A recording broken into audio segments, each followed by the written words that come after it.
can we be in our senior years as active as possible? Absolutely. So I think Sushma ji अपने श्रोताओं के लिए क्यों ये है कि क्यों कर रहे हैं ये कैसे फिट होता है.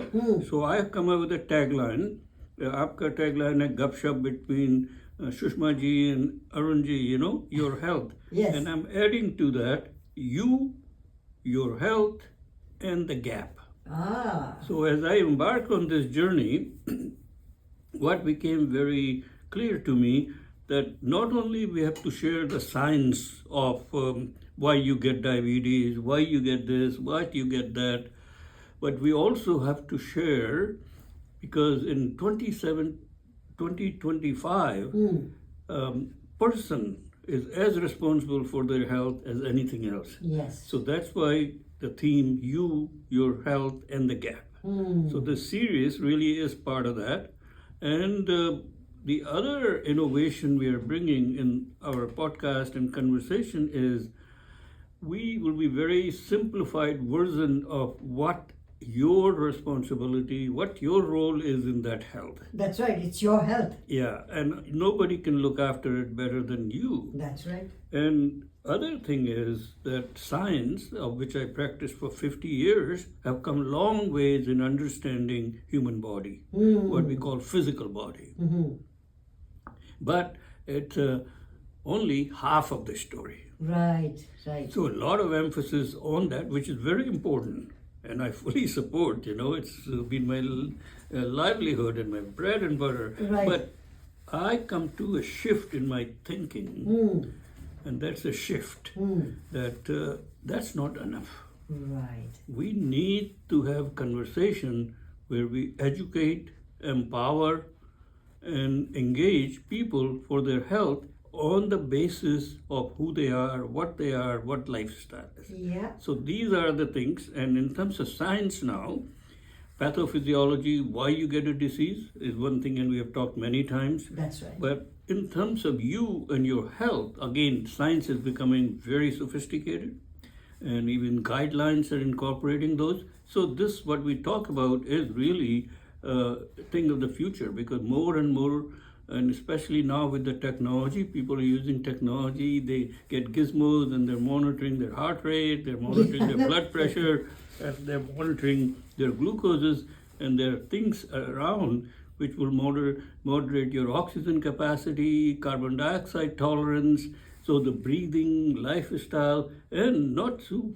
far in future, it's also going to tell you when you have an urge, hey, don't, like it'll nudge you. They're Yes. developing apps and programs and artificial intelligence that it will work on that. So it's very exciting. Yes. But you have to have interest, you have to have commitment, and you have to have connections to know what to do, because with this also has come a lot of noise. Yes. And you have to be able to extract that out. So these programs have been with the hope that it will help a little bit. It's scientific and evidence-based. And we, again, have to put a disclaimer that these are not replacement for physician visit, but they're guidelines. So that's right. what this is. So today, we're going to talk about sleep. And in terms of lifestyle, we talked about food, which is very up high. Food is the one, people just eat food, but you have to recognize why you eat food. Because body is like a machine, a biological machine. Yes. You know, your computer needs energy, everything needs energy. Without energy, you can't go very far. Right. Similarly, body needs biological energy, which is generated by food. So that's really the connection, right? And this is why food is so critical, and we have talked about it, and I think we'll continue to talk because there's so much emotion attached to it. Well, in our last program, we talked a lot about food, considering that, as you mentioned, food is the energy that makes it's us 50, go. I would say 50% is pathobiology, genetics, and all that. 50% is lifestyle for chronic diseases or to be healthy, feel good. Of that 50%, food is 50% of that. Wow. So then only 25% is left for other interactions and other interventions. That's right. So if you're going to do anything, if you get anything out of these, food is the primary. Okay, so after food, obviously you've eaten, your body is, gotten some energy, but you also need to have some rest as well.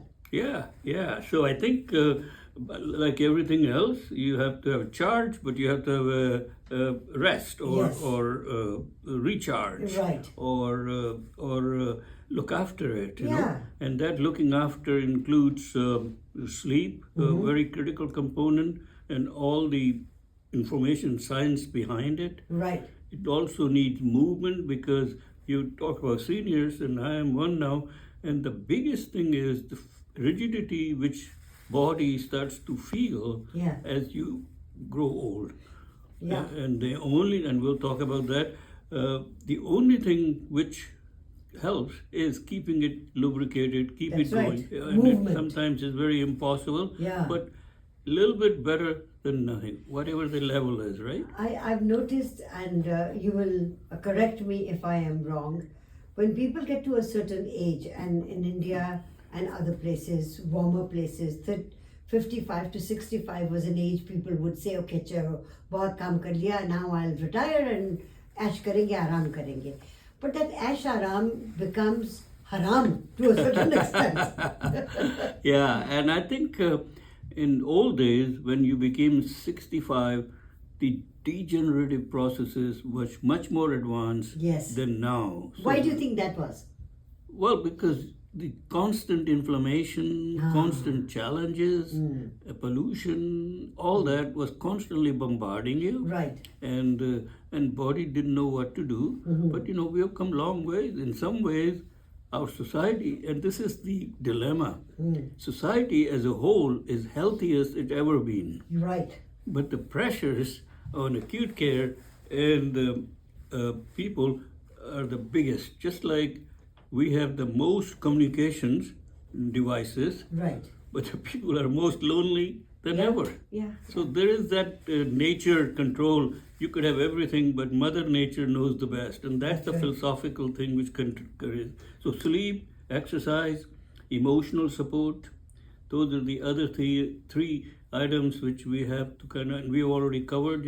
Yes. And we have, after sleep, we cover exercise and then emotional support. So let me bring you back to sleep. Yeah. Okay. So sleep, it's related to science as well, right? I mean, how much sleep do we need? What time should we go to sleep? How much sleep should we have? And what is the best sleep?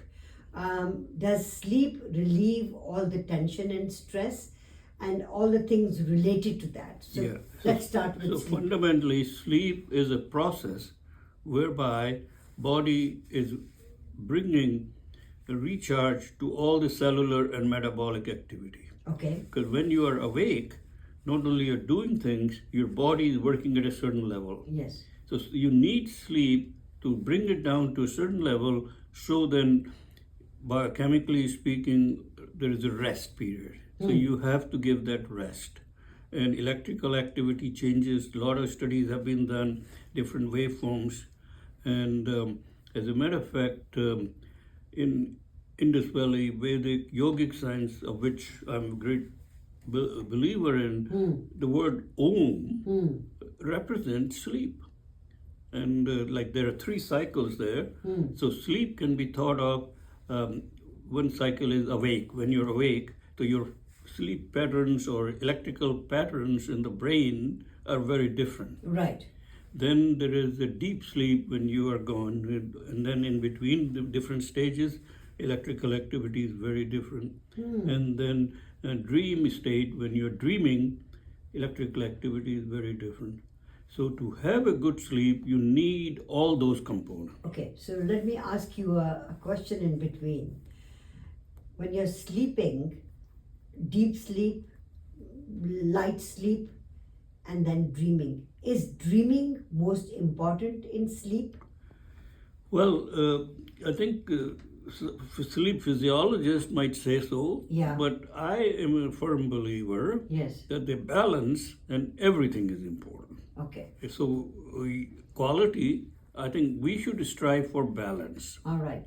Too much of this, too much of that, I don't think so. Because I can't remember a dream that Yeah, but the sleep devoid of dreams, Yeah. rapid eye movement of eyes, will not give you quality sleep. Okay. So quality sleep to have, because in that certain amount of electrical activity taking place, and that's demanding a certain amount of cellular activity. So it's nature's way to keep cells going. Okay. So I think from our purposes, important thing to say that sleep is like recharging, you must have it.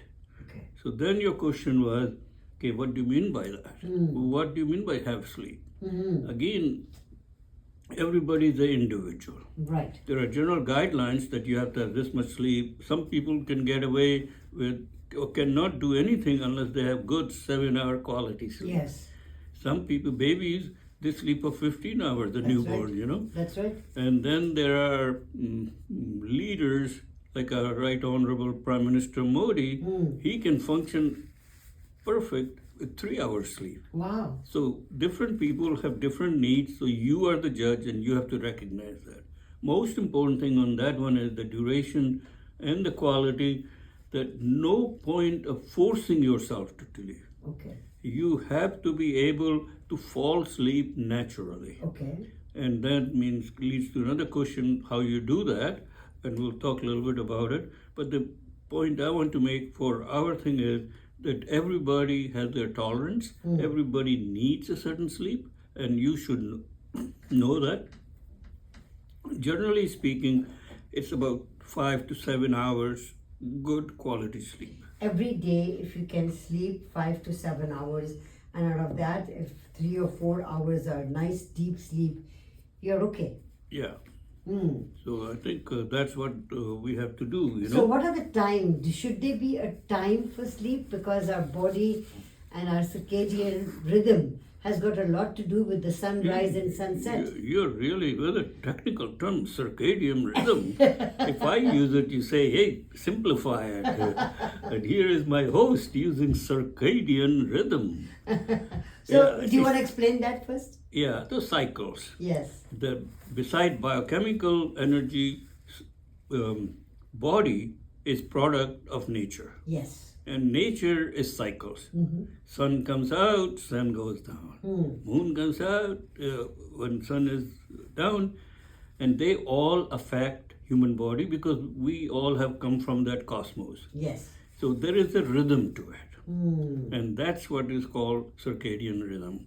And biochemically, your body produces different times, different things. So for example, cortisol, which is a major stress hormone, is highest at about 3 o'clock in the morning. Okay. And is lowest at about 8 o'clock at night. All right. So that is called diurnal variation, and you have to have that. Yes. So similarly, sleep, when you're awake, you still have the electrical activity. In a way, you could say brain never sleeps or mind never sleeps. That's right. It's the physiological part is sleeping. So when we say sleep, what we're really saying is that by closing your eyes and falling asleep, you're changing the physiological activity in the brain. Okay. And those are different, and they are cycles. Right. And when it's dark, you have to have a certain, close your eyes, Right. so you have a certain physiological activity, and that's what we normally say sleep. Okay. All right. So I won't go into the other aspect of time change and all that which we are going through in our province and in our country. That is messing up a lot of people's sleep too. But having said that, if I come back to you and say the time of sleep, some people have a job which is from 8 to 5. Some people have a job which is from 5 o'clock till 2 in the morning or 4 in the morning. When should they be sleeping? Yeah, because that just totally reverses the body. Exactly. And if I mention that cortisol in a normal person with a normal sleep pattern is highest very early in the morning, lowest. People who have night shifts, it's totally reversed. Right. So it's lowest in the morning and highest in the evening. In the evening. So those then have to sleep during the day. Right. Because cortisol plays a major role as an inducer and because of stress and everything. I think in sleep, when I think of sleep, I say there is a physiology with sleep, electrical activity we talked about, biochemistry because cells are still functioning, and then if those don't function, then you have pathology, insomnia, not able to sleep and all that, and they all play in it. So important thing is for a normal person to use certain modalities so you get quality sleep. And that's very well understood. For example, you should have a routine. If you got used to going to sleep at 7 o'clock in the evening or 9 o'clock in the evening, that's what you should do. You not having a routine is the biggest disturber for sleep. Okay. And that's something totally in your control. Right. So you want to go to banquets and parties. If you do it every day, you're going to lose all your rhythms, That's once right. in a while. So just be aware of it. So that's the routine. Other important thing for sleep is eating and drinking before going to sleep. Okay, how much before going to sleep Yeah, should you be eating? ideally, and this is written in everywhere, you should have at least 3 to 4 hours to 5 hours before you go to sleep that you have your major meal. Okay, not like Indians that have their major meal at 9 o'clock at night and go to bed at 10:30. Yeah, I think that has so much, because we talked about biochemistry, body needs that rest. And if you are feeding the body just before you go to sleep, body can go to sleep because now it has to make sure that all that stuff has been digested and released and stored, and otherwise it's all waste. So generally speaking, 3 hours, because sometimes it's not practical, so you have to be reasonable, but generally speaking. And so last big meal should be what people say before sunset, so 6 o'clock now, and if sun is setting earlier, because it gets into the circadian rhythm, you have to, and I fully appreciate that it's not possible because of the lifestyle and the stress and all that, but as much as possible. Okay, so say for example, if you can't eat at 5 or 6 o'clock in the evening, you eat at about 7 and then you go to bed at about 11, will that be okay? Yeah, that That works out. But don't lie around in the bed, tossing around and stuff like that. Okay. Try to train, and then don't have very bright lights in the room. Right. The room should be dark. Yes. And the biggest culprit is this smartphone. Yes. And I think you should turn it off or at least not answer. That's the biggest disturber of sleep. Does sleep in any way, because we're coming to about 20 minutes. Yeah, into so our I think program. I just want to finish I want to workout. ask a question and you finish after that. Okay. So does sleep in any way reduce stress? Yeah, they're interrelated. There's the two sides of the same coin.